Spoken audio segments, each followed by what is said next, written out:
Hi, everybody, and welcome to Godsky podcast. My name is Alex, and I'm hosting episode number 9. This is the anniversary episode, and much happened about the production quality. And shortly, I will give you that rundown. But feel free to come back to the podcast whenever you want to. It doesn't mean you have to sit and listen through the whole episode. I actually not doing it myself. I like more to just fall asleep under someone's podcast, and if and sometimes the podcast itself being really interesting, it actually makes me hard to go sleep because I'm so into it. So if I made you sleep faster, I think that's a good achievement, and this is one of the reasons I wanna. I'm not really focusing on too much heavy content or too much flashy stuff, and feel free to come back anytime. And this episode, I have much more to give you, so stay tuned.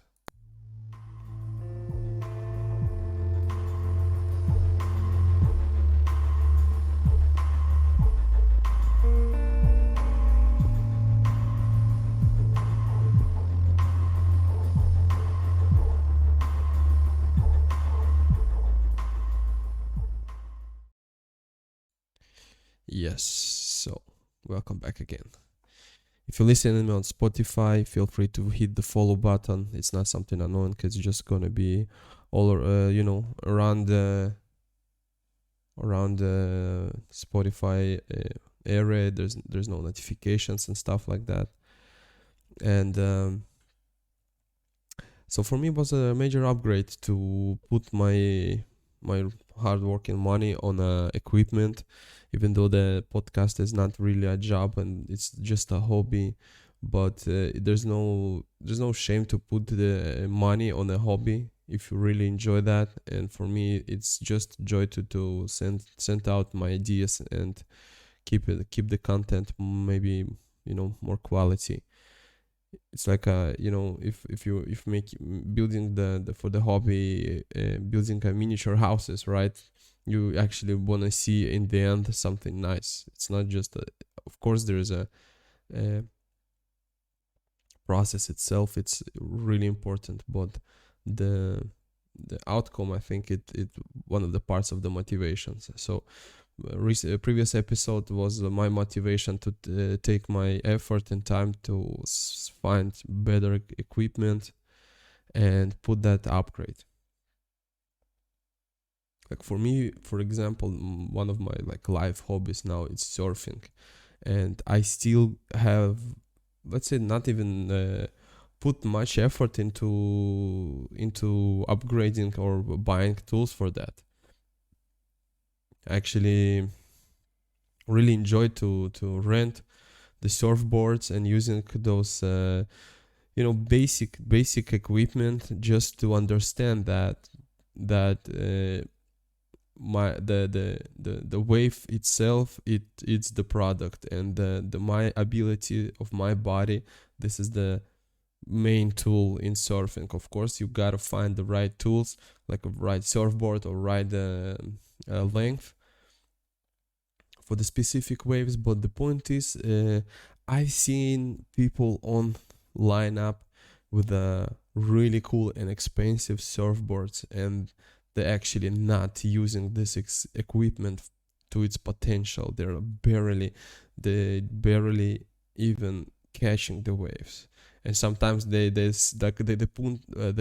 spent a lot of money on the equipment, and that equipment in a certain amount, like some waves, not really works. So you gotta spend another, put a lot of more money to buy another surfboard, and just for this type of waves. So I'm really enjoying that freedom of changing surfboards.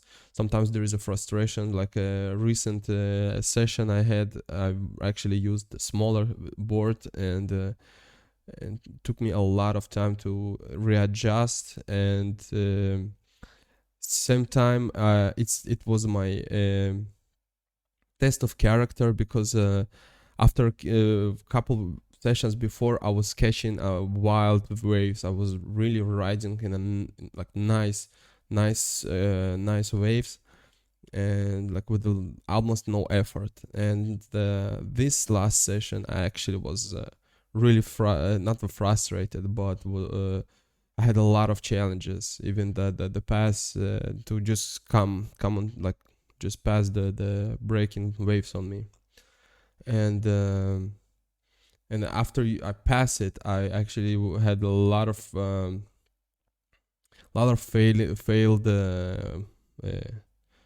failed attempts, and it took me like an hour to actually catch my real wave. But at the same time, the that wave gave me so much motivation boost. It's like fishing, it's like hunting. You miss, you're losing the target, you're losing the objective, you spent a lot of effort and there's no result. But if you're persistent and you set yourself a goal, you'll get there. The satisfaction, it's no comparison, like real feel of satisfaction. Even to compare the waves before I got that one, that was a easy waves, and I felt a little bit guilty about it. I'm like feeling like the surfboard itself catching it for me, and I'm just standing on it, and I have no, basically, like I'm not working on it too much.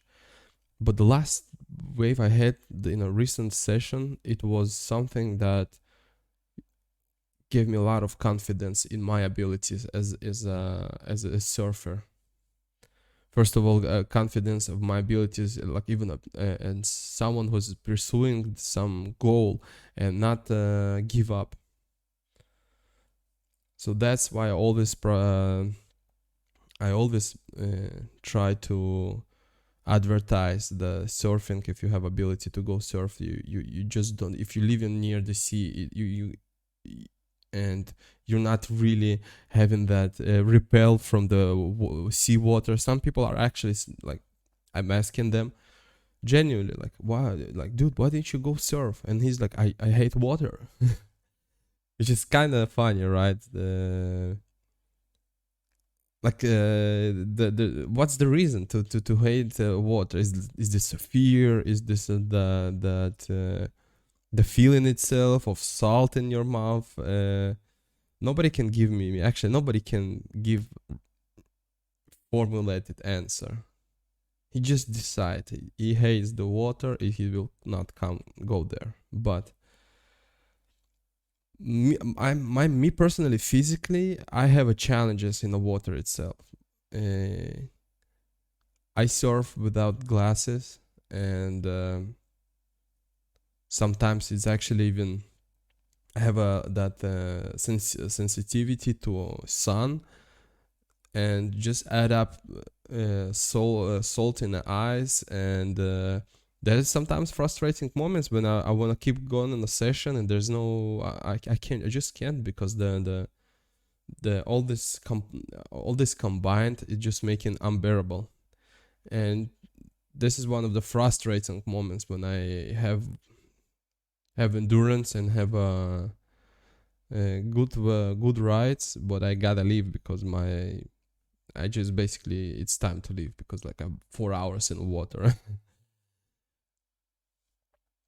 And my point is, don't not putting too much effort, not putting too much money in your hobbies. Or like let's say right now the people are live streaming and they're saying it's a hobby, or some people want to turn it into a lifetime job. And there's still possibility to do that, but you need to understand the market, you need to understand it. So of course they have that urge. They say, to be a live, like gaming live streamer, I gotta stream on a good PC, I need to invest into a good computer. and we're talking about thousands of dollars. The sound work and the gear itself, and of course he's gotta take this gaming chair, which is like funny that it became a meme on itself, that if you're like invest in a gaming chair and you have a 3 viewers online, it's not actually, it's hilarious. You could actually spend the same amount of money on advertising or some maybe content help, and they can give you the actual real output as a viewers. And talking about the live streaming and online connections, um, it's became, I've noticed it's became sort of culture and subculture to the people who's successful on the video games live streaming. They're actually not known about because of that. They actually build up sort of audience and character of people who care about their opinion. They became like, a most popular guy in a classroom. And this is interesting because the people who make the live streams, they choose their criteria, right? Let's say there's a community of gamers who have making a speed rounds. Speed run is basically to pass a game in a fastest, fastest way possible in the lowest amount of time. So people who care looking for that category of content, they come into, let's say, somebody who's became sort of a legend of speedrunning because he's really good into it, and he made a lot of records and a lot of games to beat up the high scores of them. So his ability is just became a center, a gravity to people who think he's cool because of that. And more and more people join to his team, like a team of viewers. More gives him the authority. So at some point, he becoming like authority to review others' content about the same topic, and then from the same topic they start to branch out to other topics, but he's still someone whose opinion is valuable to his viewers because they all came to his live stream because of his authority as a speedrunner. But at the same time, he already gained authority to viewers. And this is the subculture that people not really notice. That I'm talking about, like more young generations are more notice that, and they're actually living in there. And there's like an interesting divide between young generations and more mature ones about the way of the content online they're consuming. It's hilarious to me to see when I'm taking a bus. See the grandmas are just so pulled by the screen, and they just Candy Crush all the way. And like it's actually made me reflect on myself younger, when I was in younger ages, and I have, like, let's say, portable consoles like a PlayStation portable or a Game Boy. It's exactly me. I was sitting, not noticing anything. I didn't care about the trip itself. I didn't care about I just needed to get the destination, and this is my pastime. I'm sitting and focused on the screen of my Game Boy. And now the same grandmas was like yelling at us, like, "What are you all the day on the screen?" Like, right now, there's the same. They're sitting in a bus and using the smartphone or for the calls or for the Candy Crush. And the same time, kids are like today's kids are is I think it's gonna be sort of renaissance time, because there's no classrooms right now. They're already sitting in front of the screen, but come on, the most interesting part of even to be back then, the most interesting part to me was like, let's say I'm sitting and after school I'm sitting and I'm checking the video game and I'm sitting for hours. But my excitement too, it was come back to the school next day and talk with my friends about like how I passed this level or how I beat this boss. And you get this social approval. But now it's just sitting in loneliness and fun of classroom and making fun of people and making like making fun of a teacher, which is not it's not good behavior, but still it was my motivation to stay in the class. Like people without motivation to would just like get up and go out from the class. I've seen those too.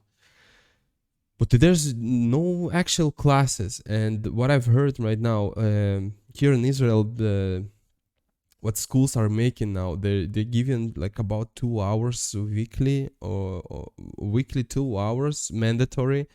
Kids just gonna have to come to the school and hang out. They don't study, they don't sit in a class, they just hang out for 2 hours because there is a threat of this disconnect from the peers. So schools are taking care of kids just to communicate and just to have a normal conversation, not the screen conversation. Today's personal contact are getting lower and lower. We're buying online, we're sitting at homes, we're talking on a screen, and the real conversation, it basically became something a surface. There's no like long conversations. One of the interesting things that Joe Rogan give that it start to more value the conversation like eyes to eyes because of the depletion. There's not much of this type of interactions with people, and to be honest, you can't really know somebody if you don't have this long conversations, these long talks, and they give a little bit about themselves and they ask you about it, and having the real conversation, the real it's something that we missing more and more. And actually, in my opinion, to be it's the skill is in the end it's skill too. I actually seen people who think they're interesting and in a personal way, they actually so like surfaced. They have no core ideas. They have no core interest in others.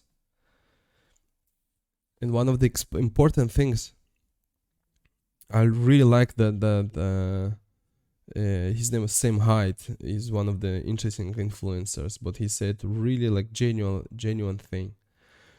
If you want to be interesting, you have to be interested. You have to listen to people and genuinely not just like be a dummy, but really try to understand what the person trying to send you, like what trying to converse to you. And this type of interactions became more royalty, and people who can have will keep the skill of good conversationalists. Maybe it's not the right word to say, but basically people who have skills to talk to other people will be more valuable. And let's say whenever you have conversation, you have that maybe you're not really accepting the idea of that person. So you learn to debate. So you learn to stand on your opinion and debate with your opinion. One of the interesting things, like let's say in philosophy, it's not really something, the actual science, right? It's more about the like your building up your opinion from the knowledge you gathered. And if you debating with someone, if you it doesn't have to be debate to the victory. It doesn't have to be like we gonna debate right now and your like whoever give the right best proofs, he will win this debate. The actual philosophical debate, it's actually uh,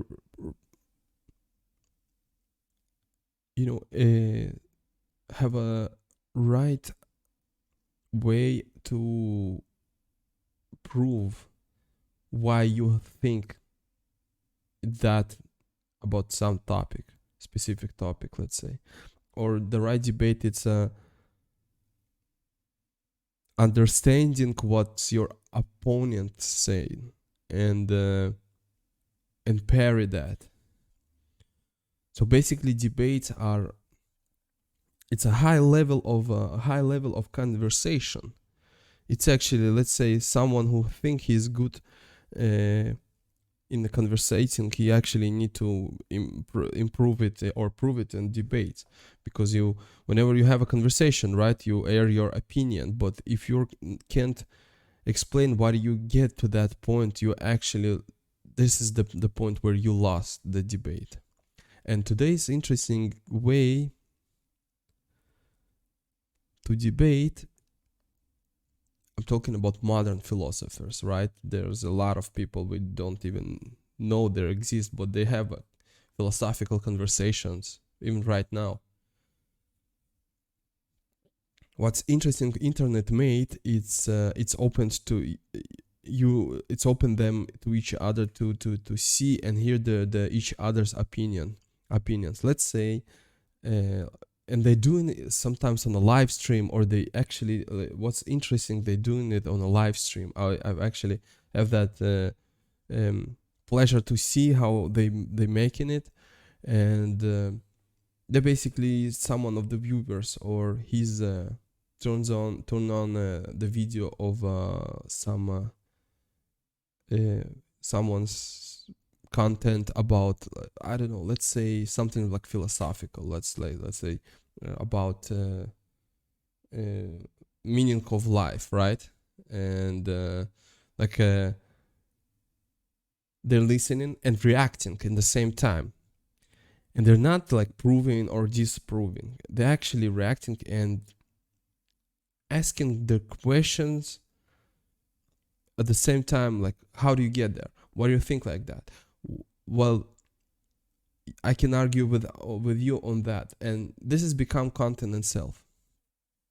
Later on,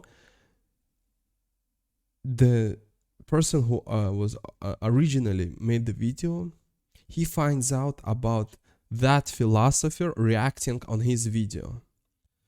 So now he's reacting and commenting his reaction on that video. And even sometimes it goes to the next level. The video, it's his reaction and his comments on his reaction goes to the previous philosopher who reacted and commented on the previous. And it's actually, it just become like layers of over the layers of commenting and debating through this chain of the videos, one after each other.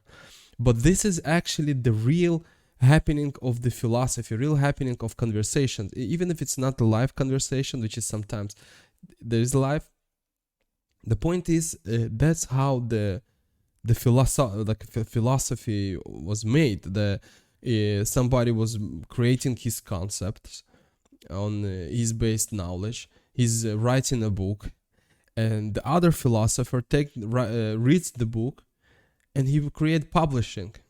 So basically, I've read this philosopher's book, and his concept about that is mistaken because my view on that, or like the view or academia view on these things or something.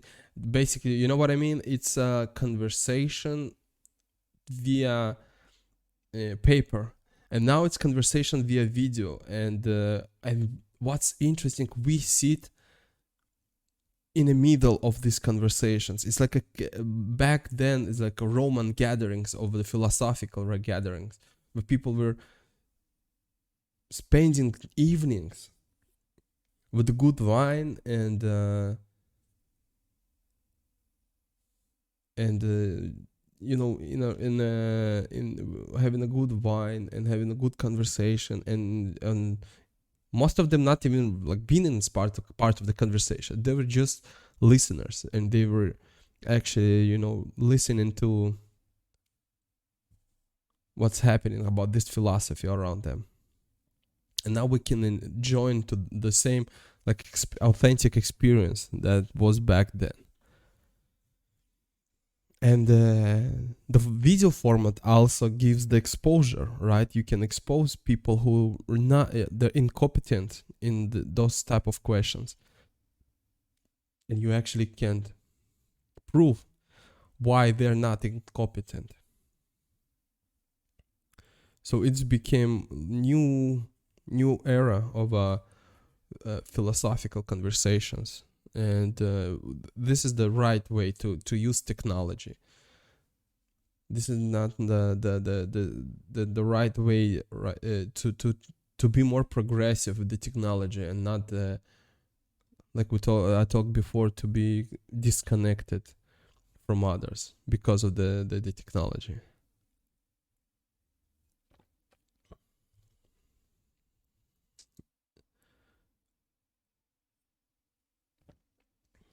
And what's interesting, the disconnect I've noticed, even back a couple years ago,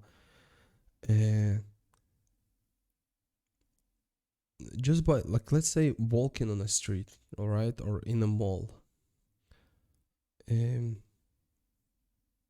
basic interaction with the people right around us. What are we usually doing? It's like our natural call to check on person, right? Like if it's the same gender, you checking on them.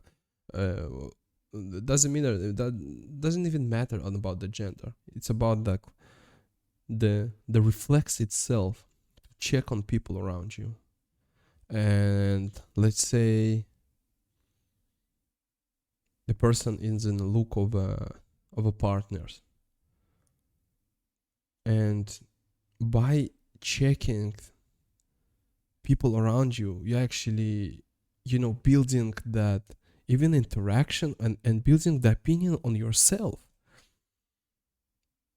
To be honest, like back a couple years ago, like we all know that field. You have a new haircut or you bought that cool jacket that you think it's like you really like the jacket. And if you catch somebody checking on that jacket, you actually get that that boost. You're like, damn, like people are liking my jacket too. So seems I have a good taste, or I had it's a good buy. But today we're not even doing that. The way we checking the things, it's on a screen.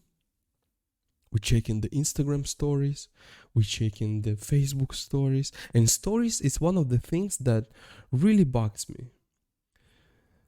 I've seen people like I'm not sitting on Facebook. I'm not even posting there.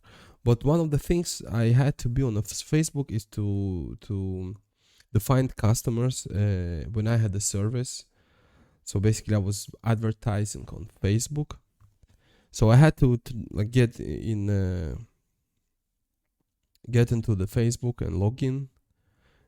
And then I was like, sometimes I it's like it got pulled by those pictures on top, and I was like, what's going on here? And I'm getting to the Facebook stories, and boy, let me tell you, people are weird. They're doing weird stuff just to make it interesting, or they make like basic stuff and think it's part of their character. Let's say people are posting about their themselves about, it's time to coffee, and like, come on, it's not really makes you like a unique person about the coffee. Like, you're not really coffee enthusiast. We all drink coffee, but they make story out of it, and then they make stories. I've seen, I don't know, they're just making look that they're really interesting. And this is the dissonance. Whenever you meet them in person, they're not actually that into something. Like, let's say, like, they have everyday story about the coffee, but they're never open the conversation with you about it. Or if they see you with a cup of coffee, and they'll never ask you like, hey, what's the taste? And they won't give you the opinion about their opinion about the coffee. But in the stories, there's so much into it, like, I can't live without it. Look, it's my morning one, it's my afternoon one. So it's became so disconnected from what the person are and what they really are in a life. And those the models they trying to pursue, and I don't think it's the way the technology are meant to use. If you have a hobby or passion, share it, show us, like, we'll be glad to see it. But all that become is like people serving that tool. They making themselves look interesting, but at the same time, it doesn't benefit them in the long run. Maybe they will get couple reactions out of this story, but it's hard to believe that they will get that genuine reaction. I'm not judging how people try to get their attention, but for what? For what sake? You will get it at some point. And the models of behavior that we right now getting from the series we're watching, and I'm keep coming back to the same topic because it's just recently popped to me. Someone of the interesting guest on the Joe Rogan was someone who wrote a book about all that behavior patterns. We basically been programmed, and we just been. It's like a siren's song. We get pulled by it, and by the time we understand that we made mistake, just getting there, it's gonna be too late, because those companies they're like titans of this field. They know how to engineer the perfect experience for their audience, and this is the where we need to aware of things like that.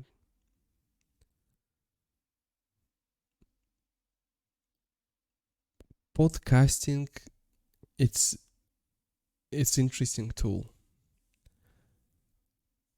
If you're listening to someone's podcast, like an hour about some topic. And again, the beauty of this medium, it's on the go. I listen to the podcast in a bus, right? I listen to the podcast while riding a bike. Even when I have even if I'm have a running exercise, I have a podcast in my ears. And sometimes I'm listening really intensely, and sometimes it's just a noise, a background noise. But it makes you think about the topics they talk. Like our brain is have like it's built like that. Are you talking? Our brain is basically like react like, they talk about this specific idea so long. I gotta understand it right now. And what makes to you gives to you that it makes you think about this topic and create your own idea and opinion. And this is how we create world around us. I'm not saying that we have to be experts about everything, but I'm saying that we have to have that interest in the world around us. But most of the time today we just escape of this. We're sitting in front of the screen, and it passed 2 hours, and you still have no idea what happened right now. You've been laughing, you've been crying, but you're not really thinking. And thinking, it's a gift that we have.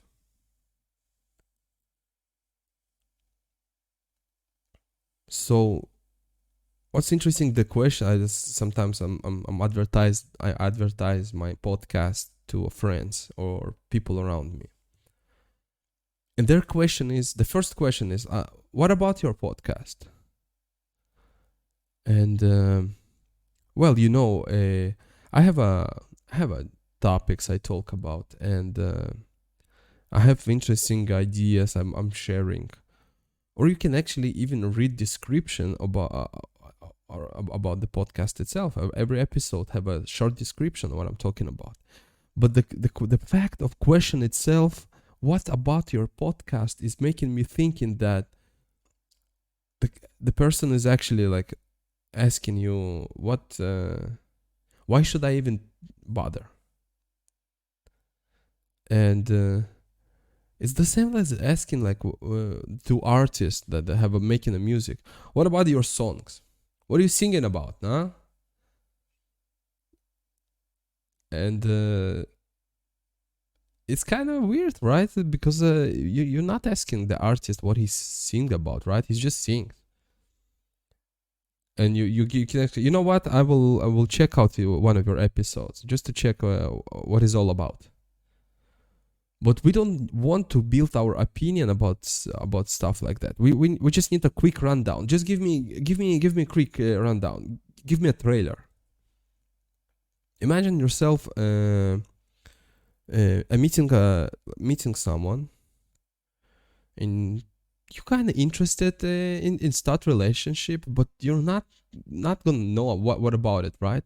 So imagine you receive the trailer of a relationship with this person. Like, just give me 3 minutes trailer. I just want to see, like, it's the 2 hours movie. Why should I go to why should I go to movie theater or watch this movie, like, to spend my 2 hours? Like, give me some taste. Show me some cool moments from this movie. Can you imagine, like, talking with your future mate? Let's or just basically making friends. Like, just give me quick rundown. What's the cool stuff is gonna happen if we'll be friends? That's weird, right? So this is how it is nowadays. You'll have to create a trailer, right? So if you're interested in the creating family, and interesting in spend like find someone for relationship, maybe it's the best way today. It's spent just rent a marketing team. So they will create you like marketed profile in social networks, video content. So just like make you show to others how worthy you are and how interesting you are. And to be honest, I actually believe it will work pretty well. So take that as a nice cool advice of the episode. So I'm glad that you stayed until now, and if you came back to this episode fifth time, maybe to finish it, I'm even more proud of you. And we'll see you on the next episode. Thank you for listening. Bye.